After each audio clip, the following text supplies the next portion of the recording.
తిరుపతిలో వైకుంఠ ఏకాదశికి ఎంత విశిష్టత ఉంటుందో సింహాచలం శ్రీ వరా లక్ష్మీ నరసింహస్వామి వారి చందనోత్సవానికి అంతే విశిష్టత ఉంటుంది. దాదాపు 2 నుంచి 3 లక్షల మంది భక్తులు కేవలం ఆంధ్రప్రదేశ్ రాష్ట్రం నుంచే కాకుండా ఇతర రాష్ట్రాల నుంచి, అటు ఒరిస్సా కానీ లేకపోతే తెలంగాణ ఇతర ప్రాంతాల నుంచి కూడా పెద్ద ఎత్తున భక్తులు నిజరూప దర్శనానికి వచ్చేటువంటి పరిస్థితులు ఉండేటువంటి పవిత్రమైనటువంటి రోజు ఒకే ఒక్క రోజు. దీనికి సంబంధించి ఈరోజు జరిగినటువంటి ఘటన 7 భక్తుల్ని పొట్టన పెట్టుకున్నటువంటి విషయాన్ని దేశం అంతా కూడా చూసింది. కేవలం ప్రభుత్వం తాలూకా నిర్లక్ష్యం, ప్రభుత్వం తాలూకా చేతకానితనం, ఇంతమంది భక్తులు వస్తారని చెప్పి తెలిసి చేయాల్సినటువంటి ఏర్పాట్లలో కూడా అంటే చందనోత్సవం అనేటువంటిది ప్రతి సంవత్సరం ఏ రోజు వస్తుంది అనేటువంటిది డిపార్ట్మెంట్కి తెలుస్తుంది.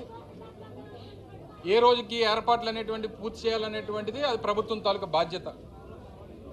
కేవలం 3 రోజుల 4 రోజుల క్రితం గోడ కట్టి దానికి కనీసం క్యూరింగ్ చేయకుండా గోడ కట్టాల్సినటువంటి ఆ రూల్స్ అండ్ రెగ్యులేషన్స్ ఏవైతే ఉన్నాయో లేదా దానికి సంబంధించిన టెక్నికల్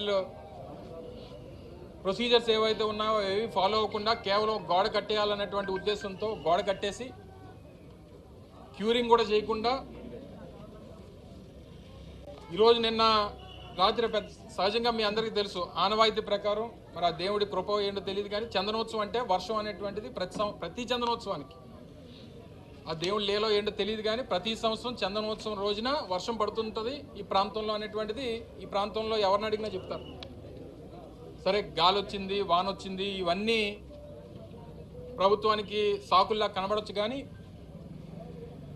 మీరు చేసినటువంటి ప్రక్రియలో ఆ గోడకి భక్తులకు సంబంధించినటువంటి ఈ టెంట్లు వేయడానికి, ట్రస్సులు వేయడానికి ఏదైతే ఏర్పాట్లు చేశారో ఆ క్యూరింగ్ అవునటువంటి గోడకు తీసుకొని వచ్చి ట్రస్సులన్నీ కూడా తగిలించి దానికి మేకులు కొట్టి పూర్తిగా ఆ గోడని సపోర్ట్ కింద తీసుకొని ఏర్పాట్లన్నీ కూడా చేశారు.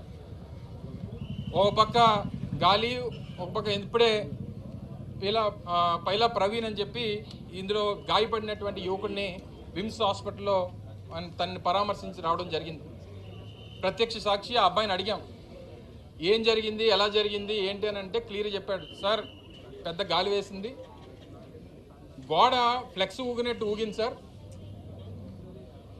అది ఆ చీకట్లో మాకు లైటింగ్ కూడా లేదు ఆ టైంలో, అది గోడో లేకపోతే ఫ్లెక్సో ఏంటో తెలియలేదు. కళ్ళుమూరి చేసే లోపు మొత్తం గోడంతా కూలిపోయింది, కిందన ఉండిపోయారు. నాకేమో ఆ కుర్రోడికేమో ఆ ఐరన్ ట్రస్ ఏదైతే ఉంటుందో అది వచ్చి కాలు మీద పడిపోయి ఆ యాంకిల్ బ్రోన్ అనేటువంటిది ఫ్రాక్చర్ అయ్యింది. అంటే క్యూరింగ్ అవునటువంటి గోడ తీసుకుని వచ్చి ఆ గోడ ఇది కూడా మీరు చూస్తే ఇది కాంక్రీట్తో సహజంగా మీరు చూడండి, మీరు ఎక్కడన్నా ఆ కొండ చర్యలు ఉన్నటువంటి ప్రాంతంలో రిటైనింగ్ వాల్ కట్టినప్పుడు కాంక్రీట్ వాల్స్ కడతారు. మీరు చూడండి, హనుమంతవాక్ జంక్షన్లో కానీ లేకపోతే ఇతర ప్రాంతాల్లో కానీ కొండవాళ్ళ ప్రాంతాలు ఎక్కడున్నా సరే కట్టాల్సినటువంటిది కాంక్రీట్ వాల్. ఇలాంటి ఫ్లై యాష్ బ్రిక్స్ తీసుకొని వచ్చి కడితే ఇది పరిస్థితి. దీనికి క్యూరింగ్ లేదు, మధ్యలో కావాల్సినటువంటి ఆ కాంక్రీట్ పిల్లర్స్ లేవు, క్యూరింగ్ అనేటువంటిది జరగలేదు. దానికి తీసుకొని వచ్చి ఐరన్ ట్రస్లు అన్నీ కూడా తీసుకొని వచ్చి ఏర్పాట్లకు సంబంధించినటువంటివి అన్నీ ఇదే గోడకి వారు కొడితే దీని నాణ్యత ఇది. ఆ చుట్టుపక్కల ఉన్నటువంటి మీరు కూడా పత్రికా సోదరులు కూడా ఉన్నారు ఇందులో, మీరందరూ కూడా దగ్గర నుంచి చూసుంటారు. ఈ పక్కన ఉన్నటువంటి ఏర్పాట్లకు సంబంధించినటువంటి ఏదైతే పెండాల్స్ ఇవన్నీ కట్టారో దీనికి సంబంధించినటువంటి సపోర్ట్ అంతా ఈ గోడ మీద పెట్టారు. సహజంగా గాలి వచ్చినప్పుడు ఏమవుద్ది, అటు ఇటు పెద్ద గాలి వచ్చింది, ఆ ఊగింది అంతా తీసుకొని వచ్చి ఆ కొండ చర్యలతో పాటు పూర్తిగా భక్తుల మీద పడిపోయి అక్కడికక్కడే 7 మరణించారు. పాప ఆ కుటుంబ సభ్యుల తాలూకా రోదన చూస్తే వాళ్ళని ఎవరు ఓదార్చేటువంటి పరిస్థితి లేదు. 30 ఏళ్ళ కుర్రవాడు, 27 ఏళ్ళ ఆయన భార్య, ఆ భార్య తల్లి, వాళ్ళ మేనత్త, 2 యువకులు, అంబాజీపేటకు సంబంధించినటువంటి 2 యువకులు, ఒక స్టీల్ ప్లాంట్లో పనిచేస్తున్నటువంటి ఒక ఎంప్లాయ్. వారు కేవలం భక్తులుగా దేవుడి దర్శనానికి వచ్చి ఆ నిజరూప దర్శనం చేసుకుందామని చెప్పి పాప రాత్రి 2 గంటలకి లైన్లో క్యూ లైన్లో 300 రూపాయల లైన్లో నిలబడి చేస్తే ప్రభుత్వం కనీసం బాధ్యత లేకుండా ఈ రకమైనటువంటి పనులు ఇటువంటి నిర్మాణాలు చేసినప్పుడు ఆ పక్క నుంచి లైన్ అయితే తీసుకొని వెళ్ళడానికి వీల్లేదు. సపోర్టింగ్ లేదు, క్యూరింగ్ అవ్వలేదు, నాణ్యత లేనటువంటి గోడలు కట్టి ఆ గోడ పక్కనే మీరు తీసుకొని వచ్చి క్యూ లైన్లో పెడితే మా గోడ కూలిపోయి 7 చనిపోతే ఎవరు తీసుకొచ్చిస్తారు ఆ కుటుంబాలకి? ఆ కుటుంబ సభ్యుల్ని తీసుకొచ్చేటువంటి అవకాశం ఎవరికన్నా ఉందా? ఈరోజు ఆ కుటుంబ సభ్యుల తాలూకు రోదన, ఒకే కుటుంబంలో 4 అంటే ఆ తాలూకు కడుపుకోత. దేవుడి దర్శనానికి వెళ్ళి తిరిగి ఆ పరలోకానికి కలిసిపోయారంటే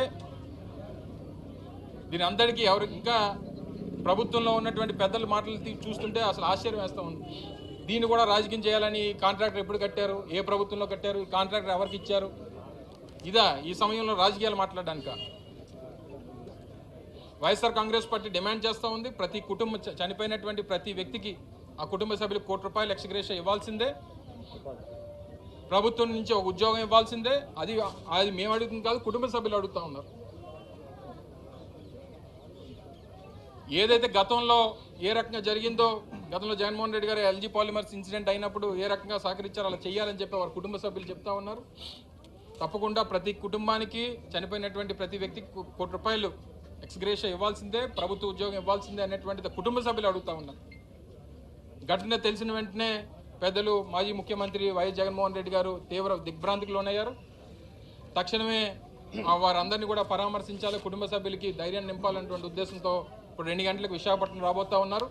నేరుగా విశాఖపట్నంలో ఎయిర్పోర్ట్లో ఫ్లైట్ ల్యాండ్ అయిన తర్వాత నేరుగా కేజీహెచ్కి వచ్చి కుటుంబ సభ్యులందరినీ కూడా వారు పరామర్శించాలని చెప్పి వారు రాబోతా ఉన్నారు. తప్పకుండా మరి ఆ కుటుంబ సభ్యులకి వాళ్ళని తీసుకురాలేం, కానీ అందరి తాలూకా ధైర్యం, అందరి తాలూకా సానుభూతి ఆ కుటుంబ సభ్యులకు ఉంది. చనిపోయినటువంటి ప్రతి ఒక్కరికి వారందరికి కూడా ఆత్మకు శాంతి కలగాలని, ఆ కుటుంబ సభ్యులందరికీ కూడా ప్రజలందరూ కూడా వారికి మరో ధైర్యాన్ని నింపేటువంటి దానికి అందరం కూడా వారికి సహకరించాలని చెప్పి సందర్భంగా తెలియజేసుకుంటూ, మరొకసారి ప్రభుత్వం ఆ కుటుంబ సభ్యుల కోరిక ఏదైతే ఉందో ₹1 కోటి ఎక్స్గ్రేషియా అండ్ ఆ కుటుంబంలోని ఒకరికి ఉద్యోగం ఇవ్వాలనేటువంటి డిమాండ్ని ప్రభుత్వం తక్షణమే నెరవేర్చాలని చెప్పి డిమాండ్ చేస్తూ ఉంది వైఎస్ఆర్ కాంగ్రెస్. ఆబ్వియస్లీ ఎందుకు కాదనుకుంటున్నారు మీరు? సహజంగా కనబడుతుంది కదండి, గోడలు కనిపిస్తుంది, క్లీన్ కనిపిస్తుంది కదండి. ఎందుకంటే గోడ కట్టి 5 రోజులు అయిన తర్వాత క్యూరింగ్ అవ్వకుండా ఆ గోడ మీద తీసుకొని వచ్చి సపోర్ట్ పెడితే ఎక్కడన్నా అర్థం ఉందా? ఎక్కడైనా ఏ టెక్నాలజీ వాడుతుందో చెప్పానండి, ఏ టెక్నాలజీ వాడితే అవుతుందో చెప్పానండి. పోనీ ఒక గోడ కట్టితే ఆ గోడ కానుకొని కొండ